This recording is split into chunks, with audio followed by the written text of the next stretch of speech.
Tristemente, la depresión es un mal que ha ido creciendo rápidamente en número y que muchos de nosotros hemos podido ver con mayor frecuencia. Si tienes o conoces a alguien muy cercano que padezca de depresión, quédate a escuchar. Esto es el canal Yo Motivo en su espacio semanal Haciendo Eco con Samuel Ortega. Saludos.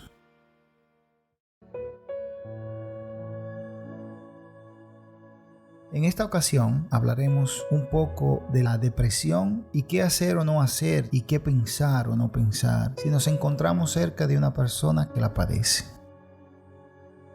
Comencemos por definir o aclarar qué es la depresión. Y estuve investigando en cuanto a este tema porque me interesa mucho, porque sé que muchas personas pueden estar padeciendo y no darse cuenta, y no conocer cuáles son los síntomas o cómo se presenta la depresión. Y dice que la depresión es un trastorno del estado de ánimo, es decir, un trastorno emocional, en el que se experimenta sentimientos de infelicidad y culpa, además de una incapacidad parcial o total de sentir placer por las cosas y acontecimientos de la vida cotidiana.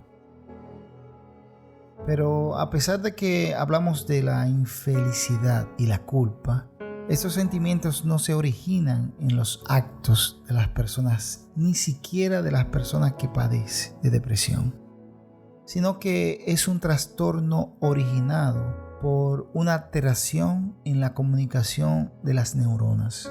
Es decir, es un padecimiento orgánico que afecta la salud emocional. Ahora bien, a diferencia de lo que muchos piensan y creen, la depresión no es una simple tristeza, sino una condición de persistente malestar, de abatimiento, de impotencia, que se genera por la comunicación neuronal que está dañada.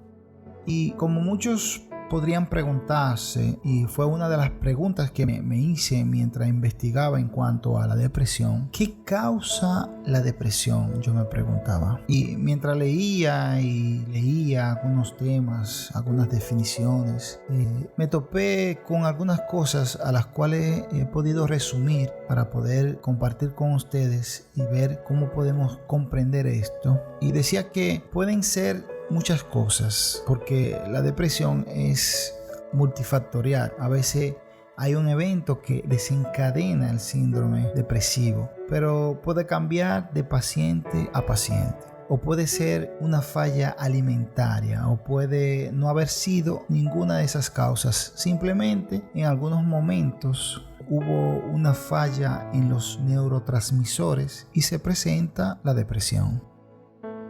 De cualquier manera, una vez diagnosticada, los familiares y amigos deben tomar muy en cuenta las siguientes informaciones. Primero, deben entender, pero no sobreinsistir en que la depresión no es una elección o una actitud. Padecer depresión no es simplemente tener un mal día o como un adolescente tiene la experiencia de que la novia lo deje. Los que padecen depresión experimentan sentimientos y sensaciones muy frustrantes. Se sienten vacíos o tristes persistentemente, sin ninguna razón. A veces no sienten absolutamente nada y están como si no hubiera fuerzas para levantarse, ni siquiera para lavarse las manos. La depresión muy frecuentemente incapacita, y dado que no es una elección, no se le puede decir a las personas que sufren de depresión frases como esfuérzate más, tienes que sentirte mejor, échale ganas, y muchísimo menos decirle frases como si no cambias tu actitud seguirás enfermo. Al contrario, lo que sí vale y debes hacerle sentir que estás ahí y que tienes fe que esa situación es pasajera y será superada. Las personas que padecen depresión a veces sienten duplicado su malestar y tristeza porque se sienten como una carga para los que les aman. Es muy probable que en determinados momentos la persona busque aislarse aún de quienes le son muy necesarios, con la idea falsa de que así los librarán de sus responsabilidades. Si la depresión es severa, esas ideas de aislamiento pueden llegar a ser ideas suicidas. Tenemos que estar muy, pero muy atentos a estas cosas. Lo que debemos hacer es estar muy atentos, como le decía, y seguir las indicaciones del personal médico responsable. Otro aspecto en el que debemos estar muy conscientes es que muchos cónyuges de pacientes depresivos narran que por más que quieren creerlo, no pueden deshacerse de la idea de que si fuera un elemento firme y feliz en la vida de su pareja, esa felicidad no habría permitido que la persona se enfermara. Quiero puntualizar que esto es una idea incorrecta, está equivocada. Ya expliqué que la depresión no se origina en los acontecimientos, sino es un desorden orgánico. Creo que quedó claro, pero no sobra insistir, que presionar al paciente no va a funcionar. No existe la presión positiva, como en un trabajo que queremos impulsar velocidad. La depresión no se cura con una plática motivacional. Se debe pasar por un tratamiento constante y prolongado. Y uno no debe buscar manipular la convivencia mediante un ultimátum del tipo: si no mejoras, esta relación se termina.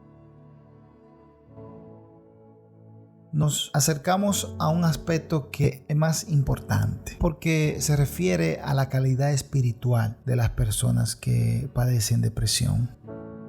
La depresión no es una debilidad ni moral ni espiritual. Pasar por periodos de tristeza, incluso pasar por una enfermedad de depresión, nos puede enseñar mucho sobre la vida. La depresión no viene por causa del pecado. Debemos evitar pensar que las personas que padecen depresión están en esa situación porque cometieron alguna falta.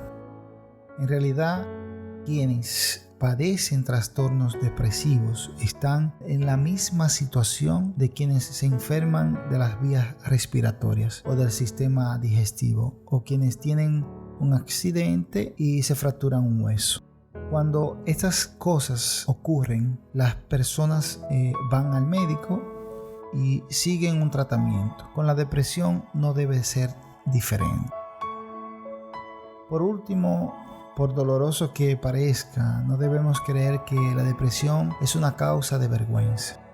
No existe ninguna disposición como anatema contra las personas que padecen depresión. No debemos evitarlas, no debemos señalarlas, ni señalarnos a nosotros mismos si es que nosotros la padecemos. La depresión no es un perfil ético o moral de las personas que la padecen, y mucho menos de quienes viven con ellas. Cuando tengas la oportunidad de estar cerca de una persona que padezca de depresión, ni siquiera trates de encontrar cuál es el origen. En realidad es lo menos importante. ¿Qué sí podemos hacer? Como ya les dije, orar por las personas que padecen estos trastornos y mantenernos atentos y prestos para brindar servicios al que se requiera que estemos facultados para dar. Gracias por acompañarnos y no se olviden de mandarnos sus sugerencias y comentarios o historias inspiradoras que quieran compartir con nosotros. No te olvides de sintonizarnos cada semana con un nuevo contenido. Gracias.